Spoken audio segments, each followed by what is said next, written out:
আল্লাহ তুমি আমার এই আস্তাগফিরুল্লাহ 1000 কোটি বছর বাঁচার তৌফিক দান করো।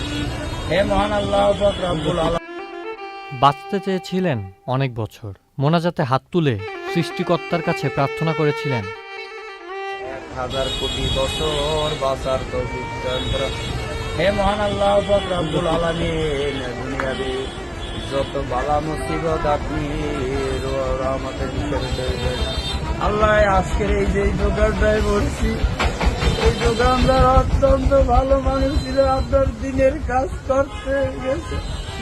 আল্লাহ দুপুরের খানা খাইয়া এই মানুষের ওখানে একটা কোরআনের মাদ্রাসা করছে, এই মাদ্রাসার উপরে যাইয়া আল্লাহ তোমার অলৌকিক মৃত্যু গুলা ওই জান্নাতবাসীর জন্য হয়ে থাকে। আল্লাহ আমি সহ্য করতে পারি না।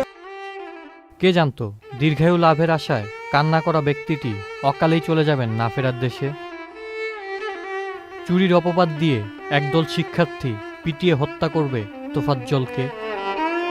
18 সেপ্টেম্বর বুধবার রাতে ঢাকা বিশ্ববিদ্যালয়ের ফজলুল হক মুসলিম হলে গেস্ট রুমে আটকে রেখে কয়েক ঘন্টা ধরে দফায় দফায় মারধরে তোফাজ্জল নামের ওই ব্যক্তির মৃত্যু হয়।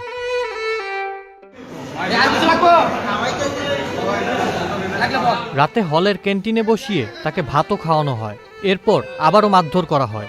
মারধরের এক পর্যায়ে অসুস্থ